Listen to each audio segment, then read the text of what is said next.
Здравейте, приятели, и добре дошли отново в нашия канал за готвене Нанков Kitchen. Днешното видео ще готвим пържени картофи в Air Fryer, една от любимите храни на децата ми и също така едно невероятно мезе за бира.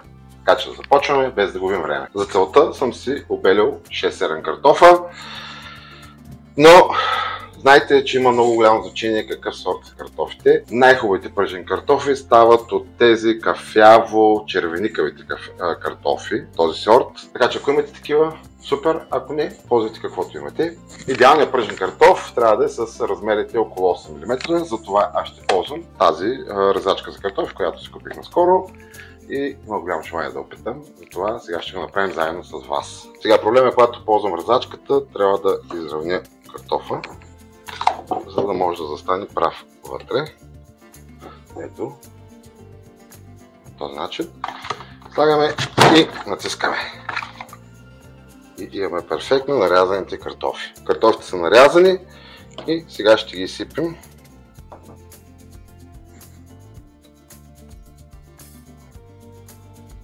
Ще ги разпръснем и ще ги завием.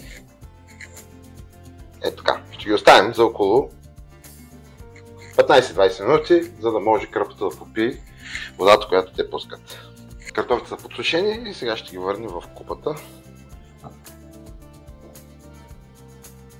Следващата стъпка е да ги омазним. Това сипваме олио и с ръцете разбъркваме, докато всичките картофи поемат от мазнината. Избираме програма Air Fryer до 80 градуса и, както казах, избираме 20 минути.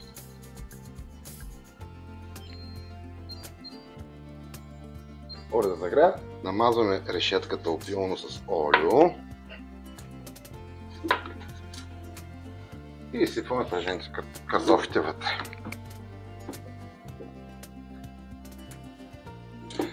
Разтъваме ги равномерно и отваряме уреда. След като минат 7 минути от готвенето, ще изкараме кошницата и ще разбъркаме картофите, при което ще продължим готвенето.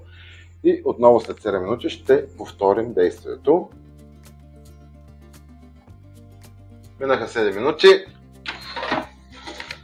Ето, картофите ни са залепнали и ето така. Просто ги подхвърляме и ги слагаме отново. Това е, приятели, надявам се видеото да ви е харесало. Само едно уточнение накрая. Аз нагласих моя Air Fryer за 20 минути, но спрямо картофа готвенето може да отнеме повече време, така че наблюдавайте ги. Обръщайте ги, за да се изпекат равномерно. Чао и до нови срещи!